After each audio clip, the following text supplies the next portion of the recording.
Presidential Communications Officer PCO Secretary Cesar Chavez says President Ferdinand R. Marcos Jr. will not change his decision regarding this matter.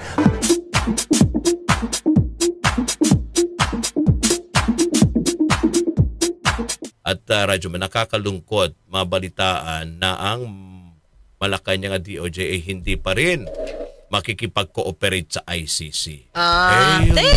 I-analyze natin yan. Huwag mo mawala ng pag-asa. Kasi, yun nga partner, dito nga sa ginagawang investigasyon ng Quad Committee at yung mga revelasyon, yung mga yung mga pasabog ni dating PCSO, di ba? Chair at retired Police Colonel Royina Garma, ang sinasabi nila, hindi ba daw po pwedeng gamitin yun? Pati na rin yung mga sinasabi mga revelasyon, ng ibang mga testigo. Oo, yung mga binabanggit ni Kerwin Espinosa. Hindi ba daw po pwedeng gamitin yun bilang ebidensya? Sa ICC? As part of its case built up on crimes against humanity alleged committed, di umano na ginawa ng dating administrasyon kaugnay sa war on drugs. Walang sabi ng ni Executive Secretary Lucas Bersamin, the Philippines will not rejoin the International Criminal Court. So anong ibig sabihin ba nun, partner? Hindi sila babalik. Hindi, kasi wala tayo Pero hindi tayo member Kung i-connect mo nga, yung mga nagtatanong na, hindi ba po pwede? Ang daming mga revelasyon. Na talagang, ito ay pwedeng gamiting ebidensya. Kasi yung mga nagsalita, yung iba, ay binansagang di umano, involved sa drug on war, nakulong pa. Yung isa naman, naging parte ng ng administrasyon. Hindi ba daw po pwedeng yun? Yun ang gamitin sa ICC. Sa ICC. Pero bago yan, batiin ko to si Rosauro La Madrid. Sabi niya, ciao. Watching from Muntinlupa. Pero sa labas. Sa labas. Hindi sa loob. Linawin. Dapat lang. Pero itong joke na yan, partner, parang panahon natin yan. Hindi ko alam kung alam pa ng kabataan niya na sa loob at labas Ganon din sa Muntinlupa Ganon din sa Mandaluyong Pag sinabing, taga Mandaluyong ka, pero sa labas. Di ba, Ryan? Hindi ko alam kung gets pa ng ibang mga correct. mga kabataan yan. Pero kami, nakakaintindi kami yan. Okay. So, sa akin, partner, tingin ko, may nakita nga ako may nag-vlog para bang nakakalungkot. Parang panira. Di ba? Parang panira pa yung nangyayari na bakit? Diba? Kasi nagpa-press con din yata si Bersamin Si Executive Secretary Bersamin. Saka si Menandro Guevara. Ano nga siya? Solgen. Na hindi sila makikipag-cooperate, hindi magagamit itong nakuha, yung pag-iimbestiga ng House. Siyempre may nakuha ng mga facts dito, partner, di ba? Mga admissions, hindi daw to gagamitin sa ICC. The Philippines will not rejoin the International Criminal Court, according to Executive Secretary Lucas Bersamin. In a message to reporters, Bersamin says the Philippines won't return to the ICC, while President Bongbong Marcos is not expected to change his mind on the matter. Bersamin's statement comes amid calls for Marcos to submit the recent House Quad Committee investigation findings to the ICC as part of its case build-up on crimes against humanity allegedly committed during former President Rodrigo Duterte's war on drugs. During the Quad Committee's investigation, retired Police Colonel Royina Garma dropped a bombshell that Duterte allegedly offered cash rewards for every drug suspect killed in his administration's war on drugs. The National Union of People's Lawyers earlier urged Marcos to submit the Quadcom investigation materials to the ICC for inclusion in the prosecution's case build-up. At ano ba sabi? Kasi hindi makikipag-cooperate ang Pilipinas sa ICC. No. Hindi makikipag-cooperate ang gobyerno. Hindi naman Pilipinas. Sa ICC. Ang gobyerno. Sa ICC. Diba? Kailangan ba sumama yung loob natin? Sa akin, ito mas laliman natin. Kasi pag unang kita mo dyan, ba't ganun? Ba't ganyan? Diba? Kailangan. Kasi dapat ito lumabas na yung katotohanan. Hindi kasi ganito yan, Oo, mga parang ka-clear, no? sinasabi ka pa. Ka-Yubi. Nagsalita na eh. Oh, Nagsalita na eh. mismo yung dating tao niya. Ah. Oo. Pero syempre, hindi tayo dapat magpadalos-dalos sa damdamin. Nakakalungkot yon kasi marami na tayo nalaman. Diba? Mm-mm. Pero kasi mga kayubi, isipin natin, ano ba muna yung polisiya ni PBBM? Mm-mm. Ang sabi niya, ang huli niya pang salita is hindi sila makikipag-coordinate or makikipag-cooperate sa ICC kasi hindi na tayo miyembro. Mm-mm. Okay, sino ba sila? Mhm. Sino ba yung sa House? Oo. Sino ba si Bersamin ano yun? Roy Si si Executive Secretary Bersamin? Oo. Sino ba naman itong si Soljen Guevara? Oo. Kung sila pa yung mangunguna sa Pangulo. Oo. Gets? So, ibig sabihin, as of the moment, yan kasi ang nasa, yun ang polisiya ni Pangulo. Diba? So, tama. Sa akin, tama naman si Representative Abante. Hindi tayo dapat magalit dito, no? Kasi yung House, parte ito ng gobyerno eh. Mhm. So, pag sila yung nanguna kay Pangulong Duterte, kay PBBM, di parang nilang BASTOS eh. Oo. Si PBBM. Oo. Di ba para bang yung Pangulo na nagsalita? Tapos pangungunahan nyo pa ba? Pangunahan mo. Oo. Hayaan natin. Hindi natin alam kung darating yung panahon Mm-mm. na makikipag-coordinate ang gobyerno sa ICC. Di man makipag-coordinate ng harap-harapan. Baka may ibang gawin eh. Ibang paraan. Para doon sa mga di umanong biktima Mhm. na kapwa Filipino. Mm-mm. Hindi pa naman ito natatapos eh. Sa totoo lang, parang marami na namin nakuha yung ICC. Oo. Ito, dagdag na lang to eh. Dagdag na lang to eh. Kasi bakit? Sabi ko nga, marami ng revelation, partner. Marami ng revelation itong si Senator Trillanes bago pa ito nangyari. Yung nangyari sa mga, hindi ko alam si ano pala, kung kung naimbestigahan si Colonel Espinido. Oo. Kasi yung mga nangyayari dito, mga kayubi, yung mga revelations dito, nasabi na yan, halos, ni Las Cañas. Kumbaga, ito, kasi pati yung kay Las Cañas partner, nabanggit na si Garma eh. Nabanggit na si Garma doon. Oo. Ni dating senator. Ni Las Cañas. Yung dating, Ni Las Cañas, ni Las Cañas, yung whistleblower din. Oo. Na ex-DDS, DDS, death member ng Davao Death Squad. Diba? So, nireveal niya na to. So, itong mga nangyayari ngayon, hindi na bago. Mula doon na lang sa mga taong sinangkot, doon lumalabas yung ibang kwento. Okay. Diba? Oo. In other words, napapatotohanan lang yung dating sinabi ni Las Cañas. Now, ang sabi naman ito, yung House will not in any way work with ICC. Bakit? Part kasi sila ng government. Okay. Diba? Pero it doesn't mean na yung mga witnesses dito, diba? Hindi naman ibig sabihin yan, napipigilan nila yung tao na makipag-cooperate at makipag-coordinate sa ICC. So, let's say, okay, Kerwin Espinosa. Oo. Sabi ni Kerwin Espinosa sa isang interview niya, willing siya na maging witness sa ICC. Sa ICC. So, it's up to ICC na lang to contact Kerwin Espinosa. Okay.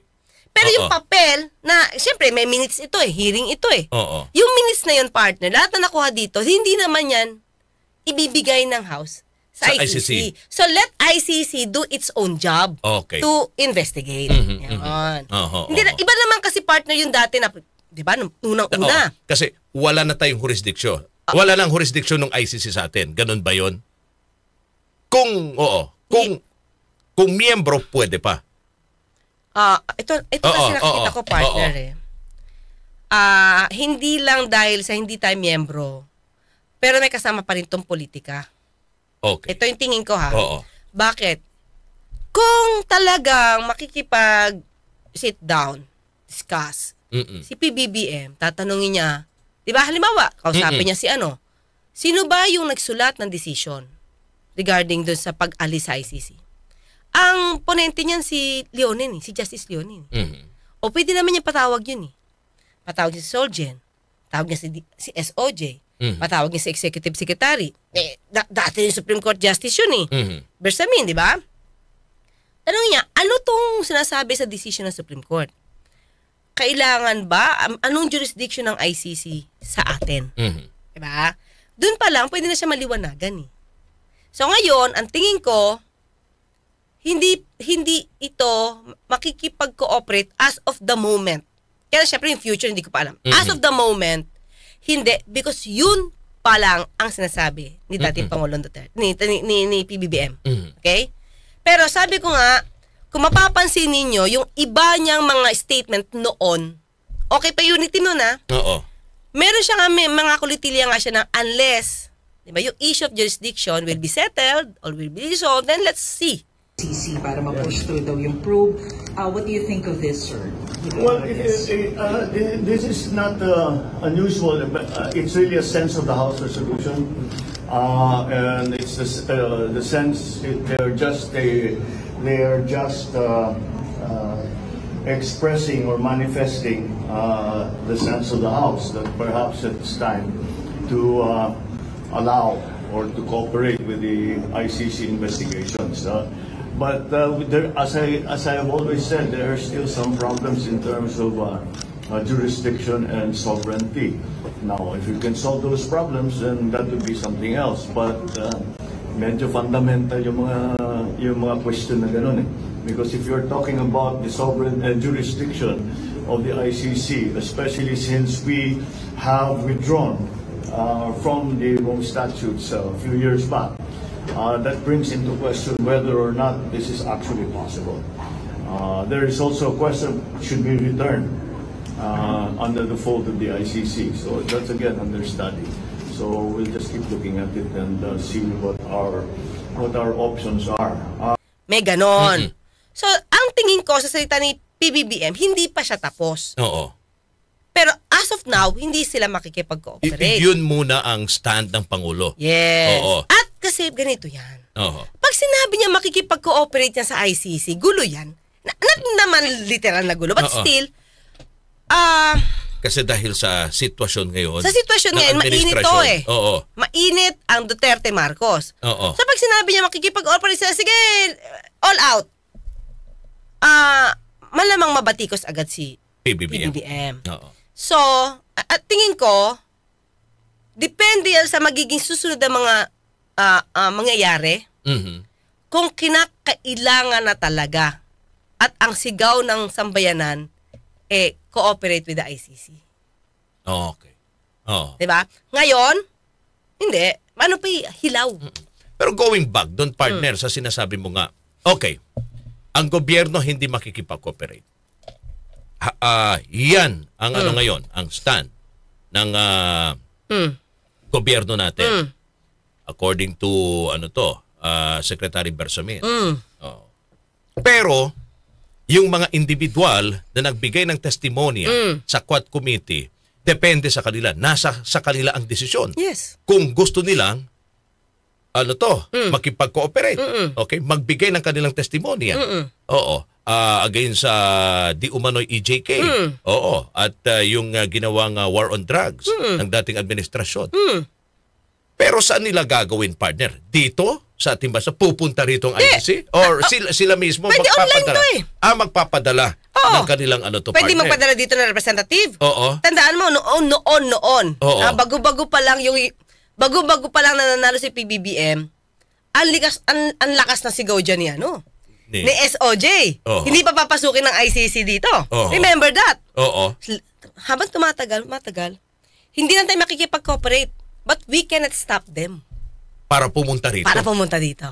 At kausapin yung mga pwedeng biktima. Yung mga biktima, yung ibang mga witnesses. Hindi namin yung mahaharangan. But the government will not walang cooperate. paglabag yun? Sa jurisdiction? Kasi, partner, kung private yan, at isisilt ko bibig niyan, mas ano yun? Mas sinasakal mo yung karapatan ng tao na gusto mag-testify. So, mas bawal yun.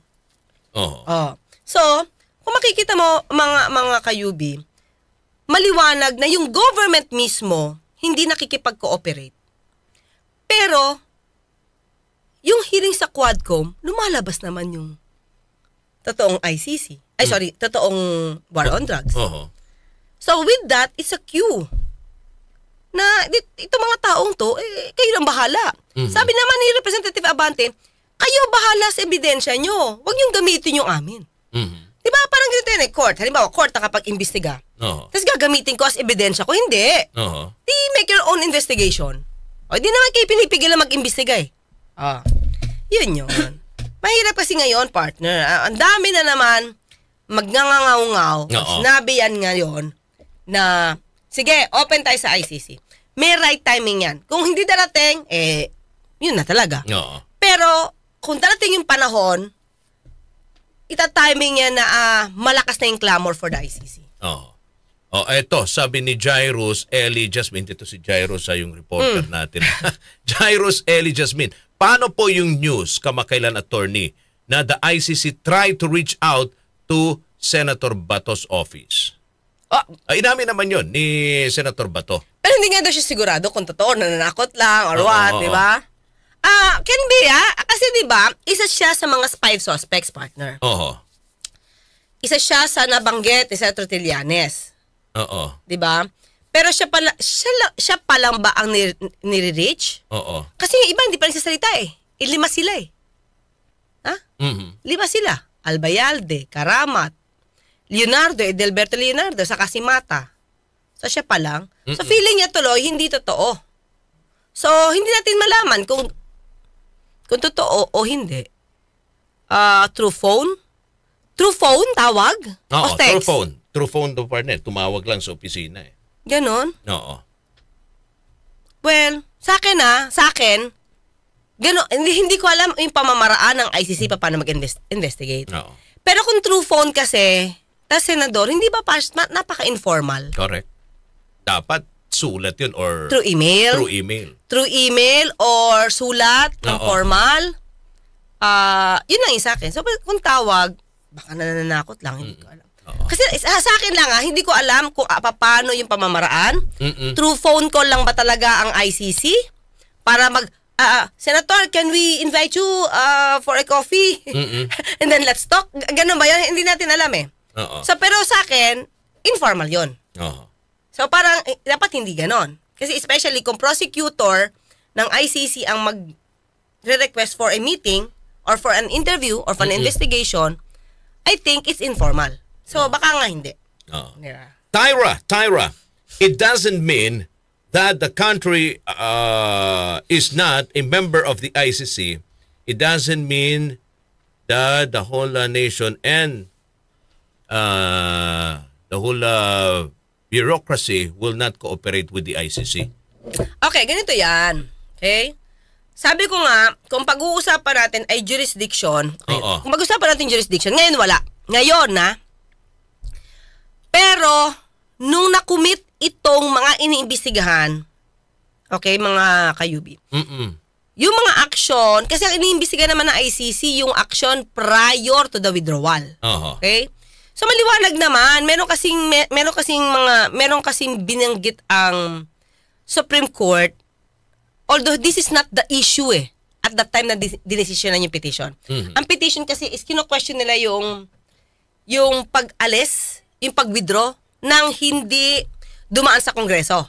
That's the main issue ng petition na final nila Senator Pangilinan. Pero doon sa issue na yon, doon sa decision na yon, nakapasok doon kailan may jurisdiction ang ICC. So maliwanag na sinulat ni Supreme Court Justice Leonen na may jurisdiction ng ICC sa lahat ng action na nangyari prior. So sabi ko nga, kung doon i-consult at open pa yung mind, no, ng Pangulo ni PBBM at sinunod niya yon, pwede makipag-cooperate because of that actions lang prior to the withdrawal. Pero ngayon, kung may nangyari, halimbawa ngayon partner kung may nangyari ngayon, hindi na. Wala nang say. Hindi na makakapasok ang ICC. So, ang sabi ngayon dito, not because na hindi tayo makikipag-cooperate, yung buong bureaucracy, tama ba? Not because wala tayong jurisdiction, ang buong bureaucracy hindi makikipag-cooperate. Okay. So, ang sa akin, mga kayubi, nagsalita kasi yung presidente. Diba? Nagsalita yung presidente. Sino ba naman ang head ng department na hawak niya? Diba? Although legislative naman to. Oo. Independent ito, partner. But still, nagsalita yung Pangulo eh. Diba? So, tataliwas ka ba? Tataliwas ka ba sa gusto ng head of the state? So, dapat pare-pareho kayo ng gawi. Tono. Diba? Oo. Tono. Kasi you have also to respect ano yung polisiya ng Pangulo ng bansa. Pag dumating naman yung time na go! Cooperate! Lahat naman yan cooperate. Ganun lang yun. Diba? So, nasa ano pa rin yan? Ang huling say, ang huling alas sa Pangulo. Yes. Oo. Eto, sabi ni Poy Sorongon, Sir Rod, I think si Attorney Conti yung umattend sa com. Attorney Conti. Okay. Oo. Na-contact po sa ICC. Siya yung lawyer. Lawyer. Oo. Lawyer siya nung mga ibang biktima. Yung nag-file ng complaint. Oo. Si Attorney. Oo. Quadcom will not provide the minutes. Pero Yes. sinabi din nila na naka-live naman sa YouTube ang hearing. So, makakakuha pa din ang ICC ng info. Oo. Oo. Kasi Pero, naka-live. ang tanong natin kasi ganito, pwede sila makakuha. Ito yan mga cleaner. Halimbawa, Oo. makakuha man ako ng info, i-assume ko si Kerwin. Halimbawa si Kerwin Espinosa, partner. Itong si Kerwin Espinosa, kung gagamitin ko man tong witness because of that video, hindi siya kumpleto. Okay? Paliwanag ko ha. Pwede itong pagsimulan ng ebidensya. Pero hindi dapat dun lang. Kasi kung magwi-witness man si Kerwin, dapat umattend siya ng hearing. Okay. Bakit? Tandaan nyo, mga kayubi, yung hearing sa Quadcom, in aid of legislation yun. Oo. So in other words, yung mga akusado, halimbawa na akusahan si Pangulong Duterte, halimbawa, si Bongo, they will have definitely a lawyer who will represent them. Oo. Yung lawyer na ngayon na yun ang magko-cross-examine dito sa mga witnesses na to. So kung gagamitin lang nung ICC yung sinabi ni Kerwin dito sa Quadcom, tapos hindi siya makakross-examine, wala yon. Kahit nadinig natin yan, kahit kwento yan ni Kerwin, baliwala yon. Kasi kailangan yung tao na yan na nagsalita against the accused. Oo. Kailangan siyang i-cross-examine nung lawyer, nung akusado. See, gets nyo? Oo. So, hindi pwede basta porque nagsalita ito, abay, ebidensya na yon. Yes. Oo. Pwede siyang pagsimulan. Pwede pagsimulan. Para magkaroon ng investigasyon. Oo. Pwede nilang himukin yung mga tao to. Can you be a witness? Oo. Are you ready? Are you willing? Do you have all the documents? Pag di akin. Diba? Gawa ka ng statement. Then submit it to us. So, yung ebidensya niya, sa ICC na yon. Magagamit na ICC yon. Tapos itong witness na nagbigay ng affidavit sa ICC, pwede niya na i-witness yun, pwede niya paupuin. Pag umupo yan, di i-cross-examine ngayon ng lawyer. Okay. So, medyo mahirap sa ngayon kung ICC ang mag-iimbestiga, 'di ba? Dito sa mga sinasabi ng mga witnesses. Kasi sabi mo nga, yan ang stand ng gobyerno natin. Pero, partner, dito sa ating bansa, wala pa akong naririnig na may gustong magsampa ng kaso. Okay, meron ako nadinig. Oo. Meron ako nadinig. Kasi itong mga revelasyon, so, di ba, yung iba, mag-iisip, wala nga nakasampa dyan na kaso, puro kayo ICC. Dito, sino bang nagsampa ng kaso? Kaya nga yung ilan, nag-iisip, politika yan. No, nagsalita lang si John Vic? Remulla. Bagong DILG. Sabi niya, patatapusin lang niya yung hearing sa Quad. At gagawa nila ng kaso kapag natapos na lahat yung investigasyon. Kakanyos lang kanina. Sino magpa-file? Gobyerno? DILG, pwede makipag-cooperate sa DOJ. Sila mismo magpa-file ng complaint. Bakit? Andun nila yung mga pulis na di umanong nag-abuso They can be a complainant. DILG. So pwede nilang himukin yung mga biktima. Di ba? Sabi ni V3 Zern, tama ba? Hirap naman ang pangalan mo. Quadcom will not provide ay, binasa na pala natin kanina. Dito si Angela Gonzaga, may komento din siya, partner. Isang angulo din ho, attorney, baka pinapalabas lang na hindi magko-cooperate pero pinupush pa rin ang Quad hearing na pwedeng gamitin ng ICC. Ito nga. Kaya nga, di ba? Siyempre, mahirap magsalita. Alam mo naman, strategy yan, di ba? Siyempre, sabihin lang nila, tahimik, hindi lang yan mag-ICC. Pero siyempre, hindi ko alam kung ano nasa utak ni PBBM. Well, yun na nga. Sabi ko, kahit hindi makipag-cooperate sa ICC, pero lahat naman nabubunyag sa Quadcom, makakakuha kahit papano ang Quadcom. Idea, facts, everything. Saka sila magkukuha na sarili nilang ebidensya. Diba? Ngayon, pero sa tingin ko lang mga kayubya, yung mga nabiktima na nakapag-file sa ICC, maliban doon sa mga hindi kasama sa ICC, yung hindi pa kasama sa ICC, sige, dito kayo mag-file sa Pilipinas. Pero yung mga nakapag-file sa ICC, tingin ko dapat hindi na mag-file sa Pilipinas. Feel ko lang. Tas hayaan na lang. Bakit, partner? Oo. Para umanda rin sa ICC. Kasi naumpisahan na. Saka we can be assured na neutral. Walang impluensya yan. Oo. Hindi, kasi dito nangyari. At saka yung mga crime against humanity kasi to, partner. And that's the jurisdiction ng ICC. Oo. At pumayag tayo noong November tayo na pagka mga genocide, crime against humanity, jurisdiction talaga ng ICC. Okay? So, ang mangyayari niyan, partner, sa akin lang kung darating yung time na magbabago yung isip ni PBBM, mas gusto ko ang hearing ICC. Not for anything else. Okay? Kasi pag sa ICC yon, walang politika yun. Mas papabor yun, both sides. Okay? Bakit? Hindi masasabi na acquit yan. Kaya ba? Hindi masasabing na acquit ang mga Duterte at mga kaalyado dahil may impluwensya. Dito sa Pilipinas, pag na-acquit yan, yun talaga iisipin. Politika. Na-acquit malakas eh. Diba? Pero pag ito na pin down naman, mga kayubi, at sinabing guilty, politika pa rin. Bakit? Hindi ka alyado eh. Di ba panahon ni PBBM?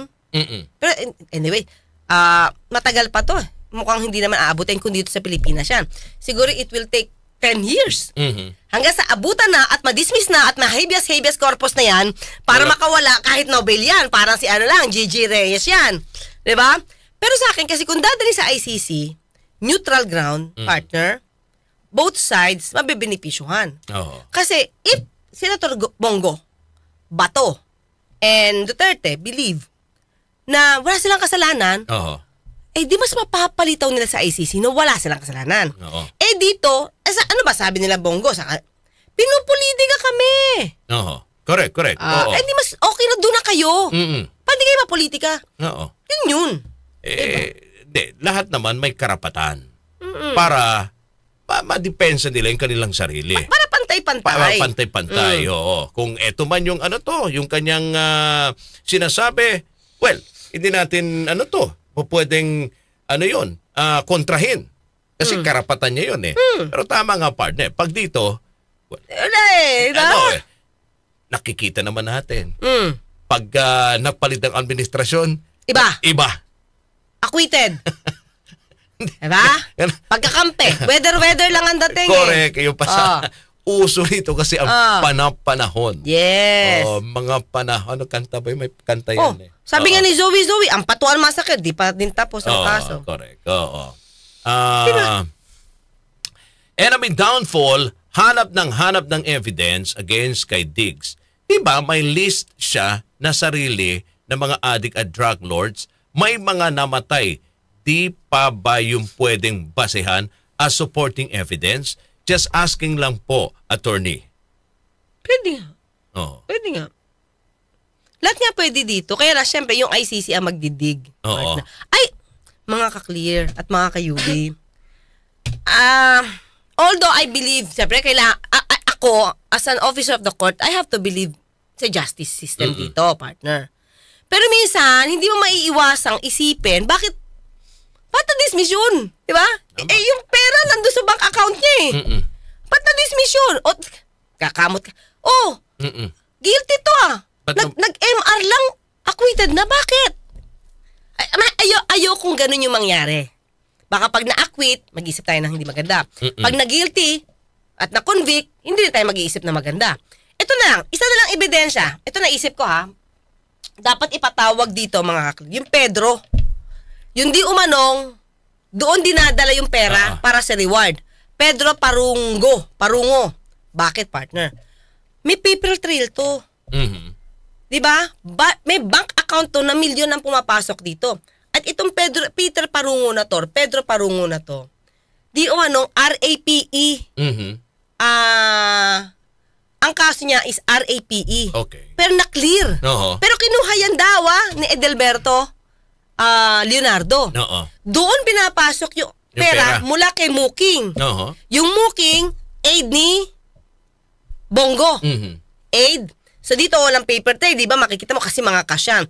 Pagdating kay Pedro, doon dinedeposit yung cash.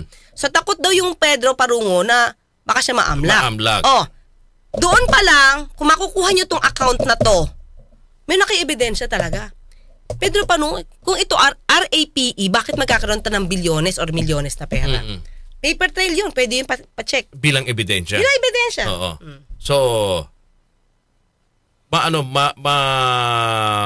partner, malalaman nila kung kanino galing. Oo. Hindi kasi, sino nagde-deposit doon? Pwede yun. Oo, di ba? Hindi. Kung cash, mahirap, partner. Mahirap ba? Ang tanongin nila, bakit ka may perang ganyan? Oo. O, mangyayari niyan, partner. So, hindi nila. Kasi, malalaman kung kanino galing. Pag cash, mahirap eh. Cash yun. Pero, the mere fact na itong taong to, nabanggit sa pangalan, tapos nandun nga lahat ng pera, ay talagang magmamatch ang sinasabi. Ni Garma. Sabi ni Leonara Quismorio, our president is wise enough to do or make a decision about EJK after all. Ako, sa totoo lang, malalim si PBBM, partner. Sa akin kaya nung sinabi, ngayon mo iisipin weak leader. Pero sabi ko nga, partner, kapag ka nakikita mong sumagot si PBBM malumanay, pero may laman May laman. So ito, hindi natin pa alam, basta may laman. Yun lang nakikita ko. O syempre, because abogado din naman yung asawa niya, partner. Syempre, magkatabi naman yan gabi-gabi. Nag-uusap yan kung anong problema. Binubulong sa kanya. Syempre, alin yung, di ba? Halimbawa, tayo, magkaibigan. Ito pa nga lang tayo, nagkakausap na tayo. What more sila? Dahil halos buong ang magkasama sila. Lalo na sa gabi. Nagkwakwentuhan yan bago matulog. Yung at the time na okay pa yung unit team, di ba? Wala pang lumalabas Bakit? Nandun pa yung fear. Kasi okay pa sila Para bang yung buhay nila para in danger pa. Kasi kung natakot sila sa buhay nila nung malakas pa si Pangulong Duterte. Tapos at that time na nag-unit team, lumalakas pa rin si Pangulong Duterte, di ba? Hindi pa sila lumalabas. Until lately, nagkasira yung unit team, di ba? Sabi nga ni Kerwin, parang, ba't ngayon lang? Parang ngayon lang nawala. Yung kanyang fear. Di ba? Pero lahat ba yung mga sinasabi ni Kerwin totoo? Hindi siguro lahat. Hindi siguro lahat. Kasi okay, yung pagiging drug lord niya, ever since sinabi niya yung partner, hindi ako drug lord pero user ako. Pero during the Senate hearing, naging drug lord siya. Because kailangan niyang umamin. Ikaw ba, partner, kung meron ba rin sa ulo mo, aamin ka ba drug lord? Well, may mga anak ka. At yung anak mo, delikado. Yung totoo lang talaga, makikipag-ano ka na lang, cooperate. Yes. Ganun Fear lang. for your life? Yes. Fear for your children? For your family. At, partner, na-prove niya naman ginawa sa tatay niya Diba? Yun lang yun. Sabi ni Maylin, bakit po si Putin may warrant of arrest sa ICC? Di mahuli pag napunta si Putin sa country member po ng ICC. Saan ba siya nakakapunta? Wala, hindi naman umaalis. Saan siya sige, alam ko, China, di ba pumunta siya? China? Oo. Hindi naman member ng China ng ICC. At, ganun sila, hindi yung makikipag-coordinate sa ICC. Oo. Kaya, di ba, mga kayubi, kayo nga, sabi niyo, pag nandiyan na yung ICC, baka tumakbo na sa China. Hindi na, di ba? Oo. So, saan pa pumunta? Ano ba bang country? Parang meron sa Asia, di ba? Baka hindi magaling yung red notice. Hindi kasi ganito yan, mga kaklir mga kayubi. Halimbawa, dumalaw sa, Singapore. Halimbawa lang. Okay? Okay. Halimbawa sa Singapore. Tapos ang Singapore nag-invite. Oo. Di ba yung tawag ito, yung red notice naman, yung Interpol naman, di naman yan pwede manghuli, partner. Ang manghuli naman local Oo. Kamukha yung ginawa kay Tevez So, kung si Singapore ang nag-invite kay Putin, ikaw pa ba magpapahuli kay Putin? Hindi. Kung sakasakali may mga state visit. Kahit meron diyang Interpol, hindi yan magpapahuli kasi ikaw nag-invite. Nakakahiya naman yun. Ikaw pa nakipag-cooperate pa yung gobyerno mo para hulihin yan, hindi. Inimbitahan mo yung isang mataas na lider. Oo. Sigurado magkakaroon dyan ng Diba? Naisip din nila yung relasyon. Isa pa yan. Oo. Saka, ikaw na host country, ikaw nga nag-invite, Oo. mukhang hindi ka makikipag-tulungan Cooperate. sa Interpol. Sabi ni Tal Attack, Sir Rod, ang sagot ay weakness ng international law yan by nature, lalo na in imposing against UN permanent members. Kasi wala namang wala nga daw pulis sarili, di ba? Yun talaga. Ito lang, good faith na lang pakikipag-cooperate dito, partner. Oo. Diba? Kahit member ka. Oo. Kahit pagpatay kay Jose Rizal, maamin mo kapag may banta. Totoo yan. Sabi ni Kapitan Juan. Sino pumatay kay Lapu-Lapu? Ako po! Ako na! Pag may banta sa buhay. Totoo yun. Diba? Sabi namin ni Missy Cruz, gusto ni PBBM magkasundo ng lahat. Kaso, mahirap talaga dahil meron pa ring mga traidor sa tabi-tabi. Saka hindi natin maiiwasan mga kayubi na may nabiktima talaga. Sabi naman ni Zoe, dismiss si Kerwin. Oo nga, yung kaso niya, dismiss lahat. Dismiss, oo. Ito naman. Okay. Itong hirap naman yung kanyang pangalan. Sige. DRK and Max. Darmax Sable? Darmax, okay. Darmax Sable. Pag si Pastor Rod tumagbong bibin ako. Kayo talaga basta ang presidency inay. Sige, tuloy mo, partner. Campaign slogan, The Road Runner, mapapabilis ang pag-asenso at pag-unlad ng bulsa ng mga nasa laylay. Kawada. Kung yayaman na nasa laylayan, why not? Why not? Why not? Sige, naman. go tayo sa slogan mo, The Road Runner. Yan naman talaga ang sinasabi lahat ng mga politiko. At yan din ang ating pangarap.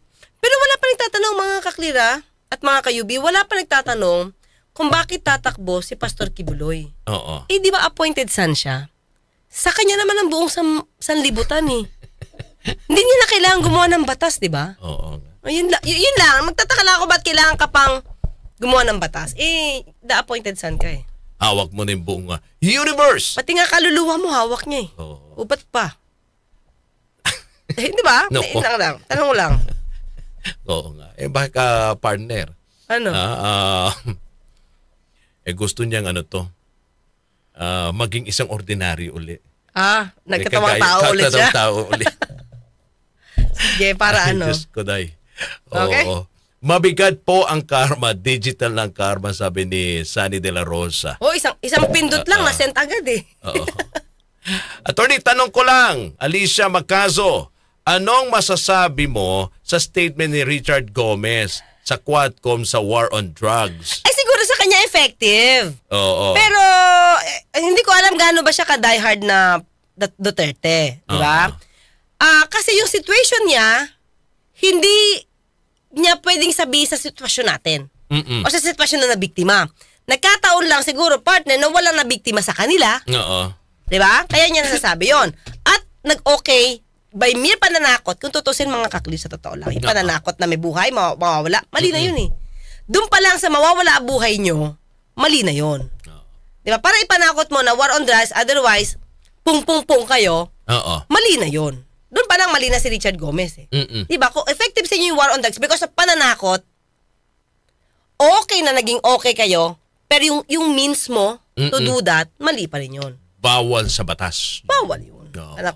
Sige, ano ka, diretso ka sa ano, sa libingan kapag hindi ka tumigil sa pagdodroga. Di mali yun eh. Kanya-kanya naman yan eh. May mga ano po sila eh. May mga sariling partner eh. May mga sariling take doon sa inimplement ng dating administrasyon kung paano masusukpo yung problema ng droga. Oo. May mga natuwa dahil natakot lahat yung mga durugista, yung mga addict doon. At least walang nawala. Oo. Walang nakitila buhay. Oo. At hindi nila nakita, partner, kung tama ba yung paraan. Yun eh. Hindi nila kung tama yung paraan. Hindi nila yung partner nakita. Yung way. Eto ba yung tamang paraan? Oo. Kasi sobrang sobrang salot talaga sa lipunan. Oo. Itong mga addict, yung problema ng droga at matagal na problema na po ito ng ating bansa. So nakita nila rito, partner. Tugi rito, deadball rito. Natakot. May mga nakaano pa sa bibig. Adik ako. Wag na ako. 'Di ba? Halos araw-araw may napapatay. Natakot yung mga yung mga durugista, yung mga salot sa lipunan. Ang tingin dati ng nakakarami, okay to. Oo. Okay yung yung ganong paraan. Pero ngayon dito sa ginagawang investigasyon, partner, although sabi mo nga dati pa may investigasyon na yan, hindi lang masyadong pinansin. Kasi ang doon, hindi yun yung tama. Kasi hindi naman yan, ang pagpatay ay labak sa batas. Di ba? Yes, 9:30 po. Mayroon po tayong live stream sa Batas with Tony Claire Castro. Magkita-kita tayo. So partner, hanggang bukas. Hanggang bukas. Magkita at magkarinigan tayo. Ako po sa Tony Claire Castro nagpapalala, magtulugan inyong karapatan. At Radyo Man Rod Marcelino,